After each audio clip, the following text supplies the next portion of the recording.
Yan, ito guys yung speaker na China lang na speaker. Ayan. Ayan siya guys. China lang na speaker. Ayan. So, ang nito ay wala daw power. Ayan. So, ngayon guys ay isubok natin isaksak. Titingnan natin kung aandar. Ayan. Subok natin kung aandar. Ayan.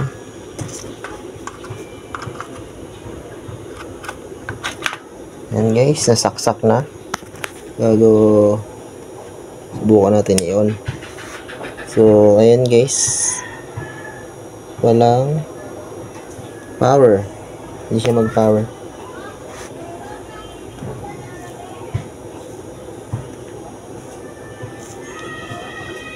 Ayan, ayaw mag-power. So, ayan guys, ay nakita natin ay putok yung IC niya. Ayan, putok na. Ayan o. Nakita niya, putok na siya guys. So, ang gagawin natin ay convert na lang natin. I-convert na lang natin siya. Ayan. Tinanggal ko na yung transformer niya dito na nakalagay. So, ayan. Bago i-convert na lang natin yung 12 volts dito natin ilagay sa ilalim nito ang capacitor. Ayan. Ito guys yung positive. Ito yung negative. Ito. So mayroon tayong adapter na nakuha na ka-oil natin, no? Napulot natin yan.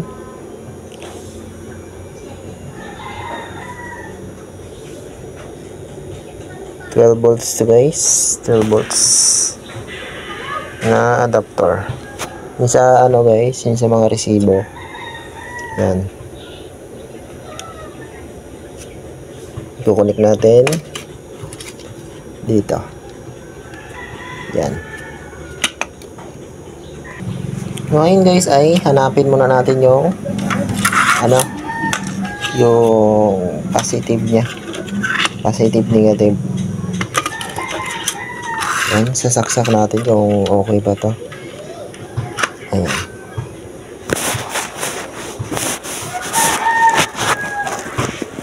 Bago testerin natin kung saan yung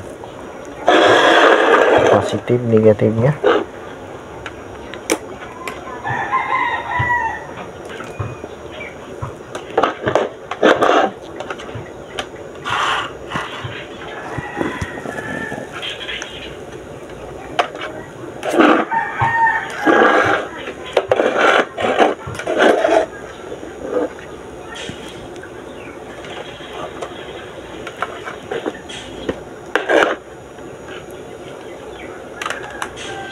Ayan, testing natin.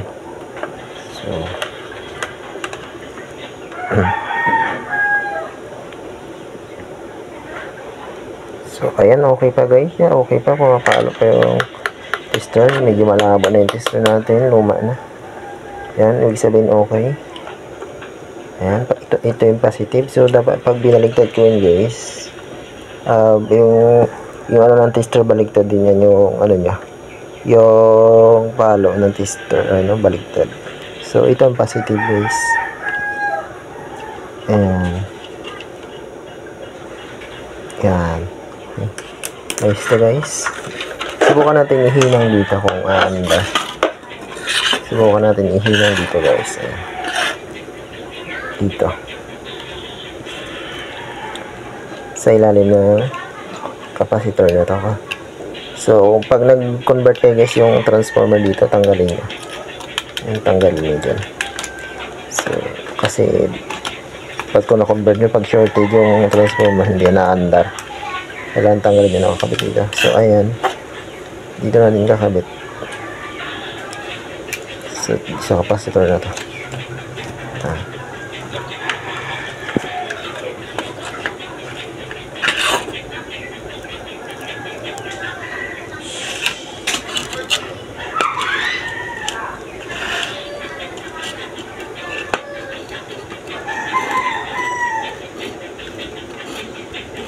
Connect natin sa negative. Yan, negative yan.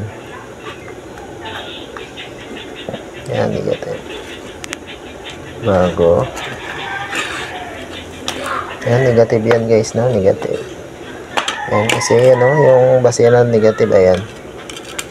Yung capacitor ay, ano, may puti. Yan. May puti. Yan ang negative. Ibig sabihin, negative yung kabila. Yan. Pag mapapansin yung pag ground negative yan ay, ano,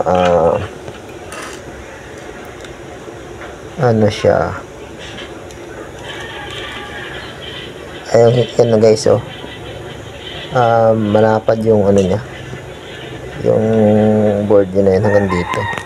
Basta malapad siya, yung pinakamalapad na connection, yan yung negative. Saka doon makikita mo rin sa capacitor yung may ganyan, ibig sabihin negative. So pag nabaligtad yun guys ay baka pumutok. So kailangan pag naglagay kayo, hindi ano, sakto talaga siya, huwag magbaligtad.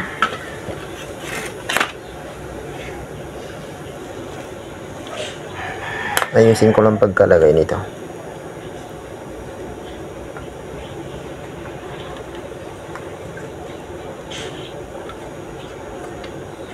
Ayan, bago i-connect natin sa, kasi titingnan natin guys kung iilaw.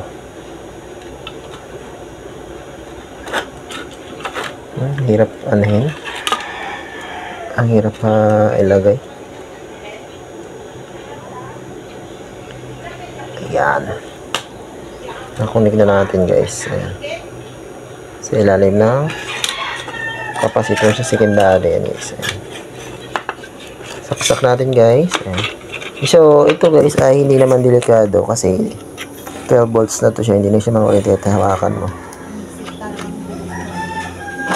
Mamaya 200 boys. Yan guys, kung makikita nyo umilaw na. Yan, kinonvert ko lang dito sa adapter ng receiver. Ayan, 12 volts to. Ayan, 12 volts siya guys. Yan, makikita nyo. 12 volts. Yan, 12 volts. So, pwede rin guys dito 24 volts. So, may 24 volts na to. Ano, may nakalagay kasi na 24 volts. Ayan. Ayan guys, so, ayan. Ngayon, ay, isubok natin yung kabit yung speaker niya. Kukunin ko pa sa ilo. Oh, ayan.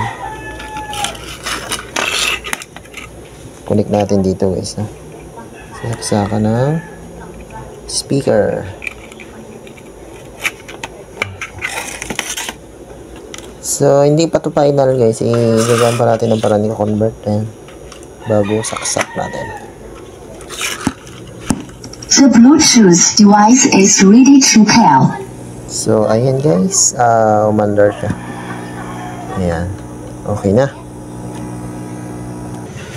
Ngayon guys, yung plug na to, yung pangsaksak niya, ayan, sa kuryente. Ito yung dulo. Pinutol ko na, no, na nakasaksak dito. Pinutol ko na. Ayan. So, dito na lang natin i-connect guys. Ayan. Dito na lang natin i-connect. Ihihinang na lang natin dito. Ayan. Ihihinang na lang natin dyan. Bago ito, lalagyan natin ang stick glue. Idikit na lang natin dito sa loob. Ayan. So, ayan guys. Ayan, ididikit na lang natin dito guys. Hihinang na lang natin. Hihinang natin guys. Hihinang na lang natin dyan bago ipasok sa loob. Kasi kung i-repair pa natin tong ano na to, mga kamay, hindi lang isa yung sira, no? Maraming sira pa. Ayan, putok ko. Makita yung putok ng IC. So, sa experience ko guys, no, nagpalit ako ng ganyang IC. So, pagsaksak putok pa rin. So, kadalasan pag pumutok yung IC, ay yung transformer nyo dito ay sira din. Kaya, pwede yung gawin guys. Convert na lang. Ayan.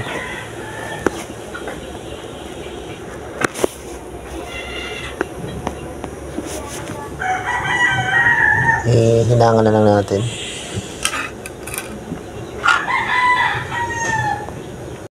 So, ayan guys, hihinangan na lang natin, pupulupot na lang natin bago ihinang. Ayan. Ayan guys, pinulupot ko na lang sa adapter yung wire na matibay bago hininang. Ayan. Para matibay. Bago ipasok natin doon sa numbers.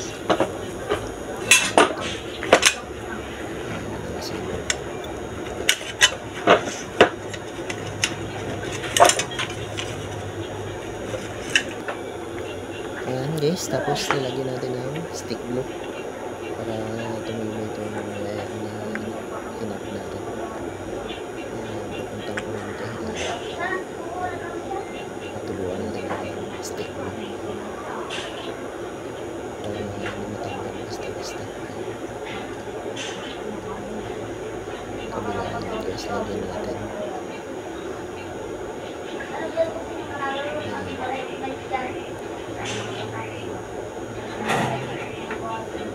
Palutin natin ng stick para matuto.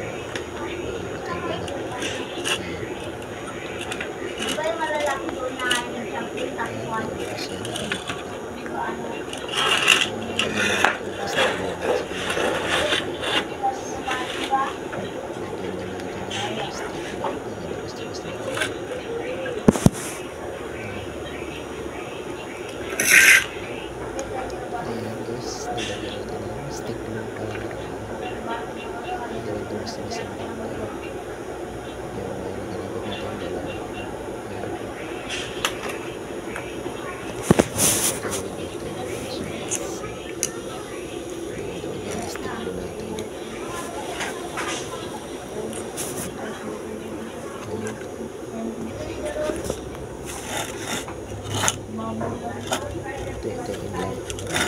Ay, alam ko na ron. Yan kasi. Yan. Yan kasi maliit ko. Yan yung malalaki. Bago yung likod ng adapter nito.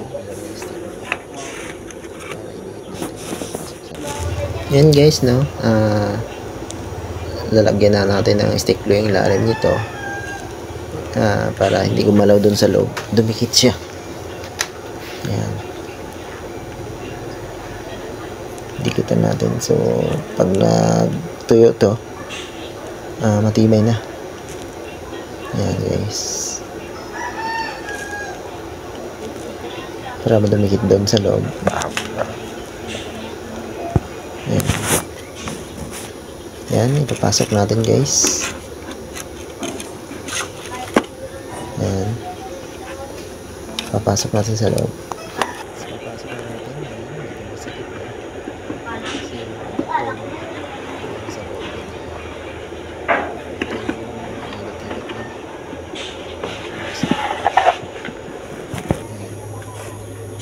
Ayan guys, napasok na natin. I-screw na natin. Ayan guys, sitistin natin.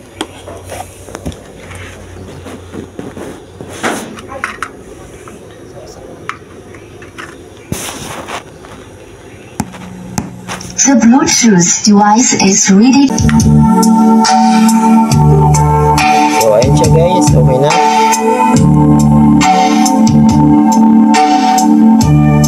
So, ayun siya guys. Okay na, no? Ayan. Tutugtog na.